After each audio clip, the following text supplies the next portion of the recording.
이 1995년 5월 지방선거 때 민주자유당이 전국 무속인으로 구성된 직능단체 민자당 경신회를 조직하려다가 그만두었습니다. 자, 김 대표님, 이렇게 요즘 선거 캠프에서 이런 조직 관리를 하나요?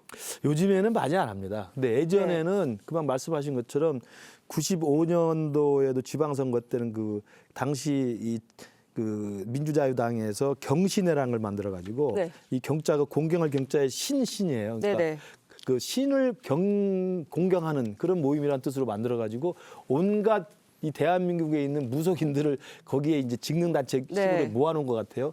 그러다 보니까 아마 이제 당시 야당에서 굉장히 많은 반발을 했었던 것 같은데 물론 정치인이 개인적으로나 아니면 뭐 가족 단위에서 불안하고 그러니까 필요에 의해서 뭐 무속인을 만나기도 하고 점집도 갑니다만 공식적인 선거용 어떤 직능단체나 조직으로 이런 무속인들 연합회라든지 이걸 만드는 경우는 예전은 간혹 있었지만 지금은 못하죠. 지금 못한다. 예, 지금 하면은 뭐 얼마나 욕을 먹겠어요.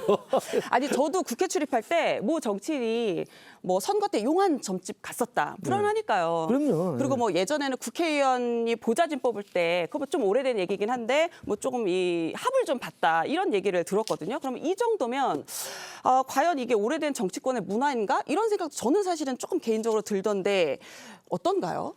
그러니까 이제 이런 것 같아요. 그 굳이 우리가 이거를 뭐 미신이나 이런 관점이 아니라 궁합이나 관상, 뭐 이런 뭐 손금 이런 거는 일종의 통계적인 접근인 것 같아요. 통계적 접근이다. 예, 그러니까 그 되게 이러니까 이렇다더라 이런 그 오랫동안 누적돼 왔던 이 통계적 접근인데 이게 이제 일종의 믿음처럼 돼버린 거죠. 그래서 믿음처럼 돼서 막 저도 우리도 그렇죠. 제가 그 보좌진 뽑을 때도.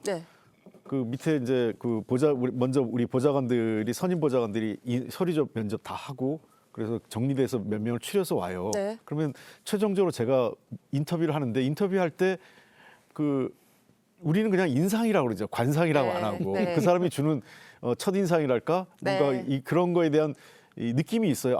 좀 별로 인상이 별로 안 좋다 이런 느낌이 드는 경우도 있고 인상이 참 좋다 이런 느낌이 들어서 아무래도 인상이 좋으면 좀 유리하죠. 그 다른 조건하고 비교할 때 그 친구는 인상이 좋더라 하면 가산점이 있는 거 아니겠어요? 그런 것처럼 일종의 우리가 제가 무슨 관상을 보는 사람도 아니고 그 뭐 어떤 그 무속인이나 역술인처럼 저 사람은 뭐가 될 사람이고 배신하지 않을 사람 이런 걸 보는 게 아니라 보니까 인상이 참 선해 보이고 정직해 보이더라 이런 정도의 느낌을 갖고 사람을 뽑는 건데 제가 보기에는 최근에는 보좌진 뽑을 때 관상 본다 이런 얘기는 없어요.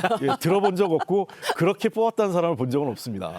얘기가 돌면 말이 나오겠죠. 예, 그렇죠. 예전에는 뭐 지금은 안 그러겠습니다만 우리 유력 그 일간지에서도 기자를 뽑을 때 면접 볼 때 뒤에서 그 관상 보는 무속인이 그 면접 보는 사람의 그 응모자의 관상을 봤다고 그런 적도 있었잖아요. 말이 있었죠. 그러니까 그 정도로 이제 왜냐하면 이제 자기 회사인데 자기 회사에 진짜 모르는 사람을 새로 뽑는데 들어와서 이제 해가 될 수 있는 사람인지 아닌지를 궁금하니까 또 불안하니까 뭐 그런 면에서 이제 무속인이나 이제 관상가를 옆에 뒀다는 말도 있었는데 지금은 아닐 거고요. 다만 제가 볼 때는 사람 얼굴이 드러나는 게 있습니다. 지금 홍 대표님이나 저 같은 경우 나이가 이제 60줄 다 되는데 미안합니다. 제가 좀 거의 다 됐는데 같이 묻어가서 죄송한데 홍 대표님 저나 인상 보면 일단 선하잖아요. 좋잖아요.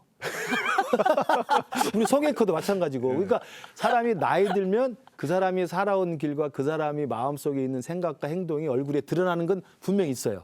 그렇기 때문에 그 사람의 얼굴을 보면 참 괜찮다라는 인상을 가질 수가 있기 때문에 그 정도면 충분한 거지. 뭐 무속인 옆에 앉아가지고 저 사람이 배신할 상이고 뭐 어떨 상이고 이렇게 관상을 보고 뭐 명리학이나 역술학을 따져보는 건 전근대적이죠. 아니 왜 제가 정치권 이 문화냐고 여쭤봤었냐면 17대 대선이었던 것 같아요. 외신에서 무속이 기술 강국 한국에서 부활했다 뭐 이런 보도가 난 적이 있어요. 그래서 그러면 외신은 우리나라를 한때 좀 그런 문화가 있는 걸로 보지 않았을까라는 생각에 이제 여쭤봤고 과거에 역술, 무속 이걸 너무 이제 가까이에서 논란을 빚은 적이 좀 있잖아요. 홍 대표님 혹시 먼저 기억나시는 사례 있으세요? 기억나는 사례가 제법 있죠. 뭐 멀리 갈 필요도 없잖아요. 우리 이 김건희 여사 또 이 왕자 써가지고 이게 그거 유명했었지 않습니까? 대선 기간 중에 아주 유명했고 그래서 이 현 정부, 그 지난 정부죠 이미 지난 정부 출범했을 때 농담 삼아 했던 얘기가 검사 정권이었잖아요. 네. 그래서 검사 위에 여사, 여사 위에 법사 이런 얘기를 우리가 많이 했고 그거 말고도 또 많죠. 또 박태준 네. 그 민자당 최고위원이었죠. 민자당 최고위원 헬기 타고 원래 설날 때 고향 방문했다가 네. 그거 넘어서서 그것도 본인이 민자당 최고위원인데 포스코 헬기를 그건 약간 공적 개념이 없는 거죠. 자기가 그 헬기를 타면 안 되는 거죠. 근데 그 포스코 헬기 타고 대규모 소형행원 데리고 그 유명한 역술인 찾아가가지고 했던 게 화제가 됐고 뭐 많죠. 그리고 제일 기억나는 건 나는 저 누구야 하늘궁 얘기하는 거 있죠. 그 허경영 씨 공중부양 그 대통령 선거에 직접 나와서 본인이 나는 공중부양 하늘궁 얘기하면서 아예 본인이 그런 이 희한한 얘기들을 하신 기억도 네. 아주 재밌습니다. 그러니까 자기가 공중부양한다고 하면 다 요즘엔 허위사실 공표로 잡아갑니다. 그리고 대표적인 게 이제 네네. 대통령 선거에 나가는 분이나 총선에 나가는 분은 불안하니까 이제 네. 본인은 아니더라도 주위 사람들이 보는 경우가 종종 있습니다. 네. 그런데 대표적인 게 우리 DJ가 네. 사실은 대통령 선거를 계속 떨어졌잖아요. 그러니까 계속 떨어지니까 얼마나 더 불안하겠어요.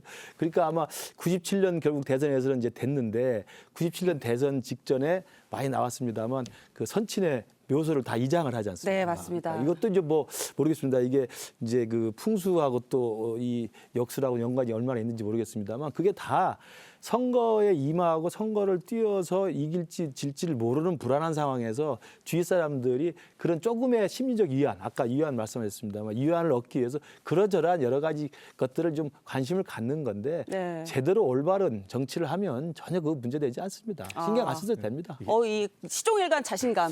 네. 선거를 하면 이런 얘기가 해요. 이겼을 때는 이긴 100가지 이유가 있고 지면 졌다고 하는 100가지 이유가 있어요. 네.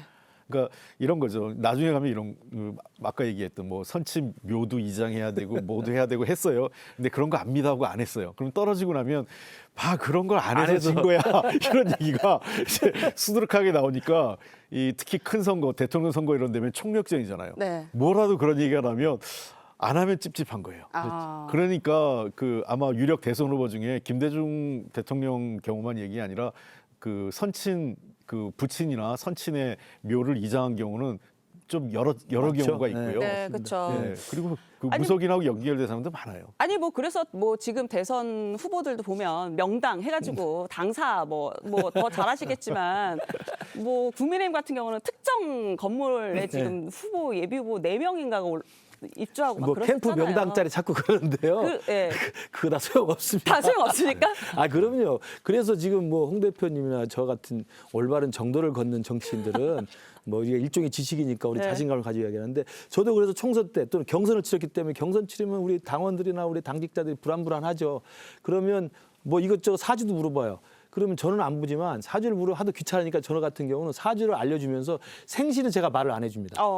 괜히 알려줘서 좋다고 하면 뭐 그렇지만 안 좋다고 하면 기분 나쁘고 그러니까 아예 말을 안 해주고 짐작해하고 어떤 거 좋다고 나오면 기분 좋으니까 계속 열심히 하라고 그러고 안 좋다고 그러면 그 생시를 안 알려줬으니까 틀렸을 거라고 생각하는 거죠. 그래서 저는 그 유명한 정치인들 특히 실제 현장에서 뛰는 정치인들은 생년월일 시에서 생시까지 포함하는 사주를 많이 알려줄 필요가 없어요. 없다. 그걸 오히려 신비주의로 갖춰놓는 게 나아요.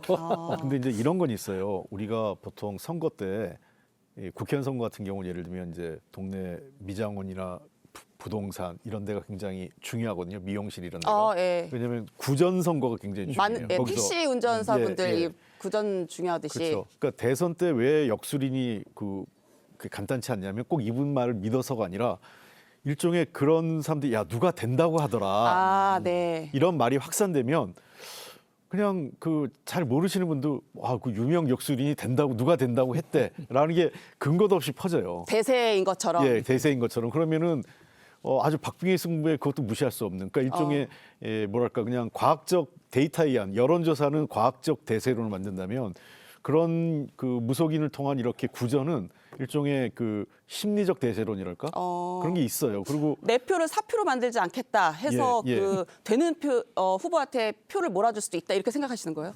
그러니까 이런 거죠. 유명 역술인 누구가 했는지 안 했는지 몰라요. 근데 소문이 그렇게 퍼집니다. 유명 역술인들 있잖아요. 그러니까 이 업계 뭐 있죠. 무속인 말고 역술인들이요. 그러면 역술인 홍길동 씨가 누가 된다고 하더라. 그러면 사람들이 거기에 관심을 갖게 돼요. 진짜 그 사람이 되는 거 아니야? 그러면 이제 이 말씀 붙이기 좋아하는 사람 그분이 얘기한 대로 그분 관상도 좋고 뭐 모도 좋고 뭐 이렇게 얘기가 나오기 때문에 일종의 그리고 이 우리나라 역술인 같은 경우에 그 다니는 분들이 많아요. 네. 그러니까 그분들 통해서 그 구전되는 선거 효과도 만만치 않죠. 일단 그 1991년부터 최근까지 역술, 무속신앙 등을 키워드로 이 정치 섹션 보도만 검색을 해보면 갈수록 건수가 늘어나고 있다고 하더라고요.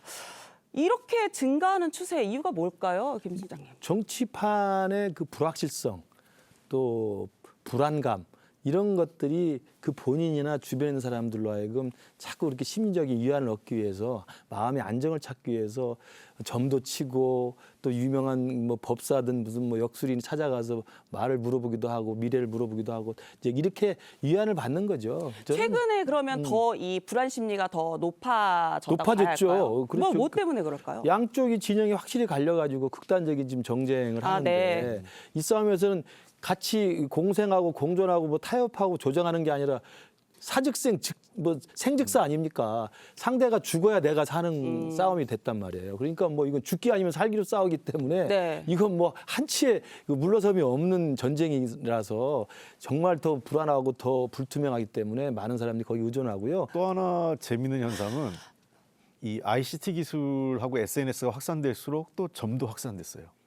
왜 그러냐면 인터넷이나 이런 온라인상에서 네. 가장 인기 있는 그 것 중에 하나가 그런 점 보고 하는 그런 사이트예요. 네. 예. 그러니까 모르겠어요. 그러니까 과학 기술의 발달이 이런 미신이나 무속을 걷어낼 줄 알았는데 또 다른 면에서 또 그런 걸 변형해서 네. 우리 김건희 여사도 석사 논문이 그런 거 쓴 거 아니에요?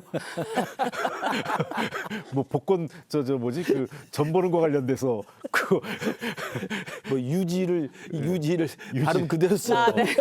뭐 해가 나 지금 뭐 기억도 잘 안 나는데 그때 기억나는 거는 뭐 그대로 뭐 복불 베껴서 했다 이런 얘기가 나왔는데 실제로 그런 이 온라인상에 굉장히 활성화되어 있는 것도 사실이에요. 그러니까 어떤 의미에서는 이제는 이제 젊은 세대나 2030 세대 같은 경우는 과거에 이제 우리 어른 세대하고는 다르게 그냥 재미삼아, 놀이삼아 이렇게 접근하는 경우가 있고, 네. 그다음에 이제 정치권은 이런 것 같습니다. 아까 김근식 그 실장님 말씀하신 것처럼 뭐든 해봐야겠다는 선거라는 게 너무 네. 이제 특히 대통령 선거면 다 양 진영이 박빙으로 붙다 보니까. 뭐라도 안 하면 안 될 것 같아서 이거라도 해보자 이런 것 중에 하나가 점도 보고 뭐 거기서 뭐라고 하면 그것대로 해보고 뭐 해볼 걸 다 해보는 거죠. 최선을 다했다. 네. 이 정치권의 종교와 무속에 대해서 이제 두 분과 이야기를 나눠봤는데요. 근데 사실 선거는 후보들의 정책과 비전 경쟁이 우선해야 하지 않을까 싶습니다. 그런 차원에서 김근식 실장님이 저희 이 판도라의 명가수로 유명하시잖아요. 돌아온 명가수입니까? 네, 돌아온 명가수. 그래서 이제 정치권에 전하고 싶으신 말을 이 노래로 한번 불러주시면 어떨까요? 오늘 제가 선곡한 노래는 나훈아 씨의 테스형입니다. 테스형. 예, 굉장히 유명했잖아요. 맞습니다. 지금도 뭐 저는 즐겨 듣는 노래 중에 하나인데 지금은 우리나라 국민들도 힘들고 또 정치권도 힘든 것 같습니다. 그래서 테스형 노래를 불러드리면서 네. 이 정치가 왜 그러고 우리 사회가 왜 그런지 스스로 돌이켜보는 계기가 됐으면 좋겠습니다. 자, 그럼 시작 한번 해볼까요? 시작! 어쩌다가 한바탕 턱 빠지게 웃는다. 그리고는 아픔을 그 웃음에 묻는다. 테스형 세상이 왜 이래 왜 이렇게 힘들어 테스 형, 소크라테스 형, 정치는 왜 또 이래. 더 이상 못 고생하셨습니다. 부르겠습니다. 아우, 테스 형이라고 말씀 안 주셨으면 모를 뻔했네요. 그래요? 아니, 근데 저희가 김 실장님의 요 창법을 굉장히 저희 판도라 제작진들이 사랑합니다. 또 저희가 김 실장님에게 또 이렇게 기회만 드리면 또 우리 또 홍 대표님 서운하시니까 이번에 또 저희 홍 대표님께. 저는 안 시켜도 되는데 제가 정말 노래를 잘 못하는데 노래 잘도 안 부르는데. 네, 어떤 걸로? 그냥 그런 것 같아요. 워낙 말씀하신 대로 힘들고 어렵지만 저는 그 돌아가신 프란체스코 교황님 이런 네. 말을 하셨잖아요. 그 작년 그 성탄절 메시지랬습니다. 그 세 가지 메시지인데 길을 걸어갑시다. 희망을 갖고 갑시다. 함께 희망을 갖고 길을 걸어갑시다. 이렇게 있거든요. 그래서 저는 희망을 굉장히 좋아하는데 그래서 그 현재명 작곡했던 희망의 나라로 이번 대선이 희망의 나라로. 국민들한테 희망을 주는 대선이 됐으면 좋겠다. 내가 좀 모자란 것 같은데. 왜요? 세상을 원망하고 희망을 이야기하니까. 그래서 공감의 이런 노래고 거죠. 이제 배를 비전의 노래. 저가자 험한 바다 건너 저편 언덕에. 그리고 제일 좋아하는 마지막 그 구절 있죠. 자유, 평등, 평화, 행복 가득 찬 곳 희망의 나라로. 그리고 희망의 나라로 갔으면 좋겠어요.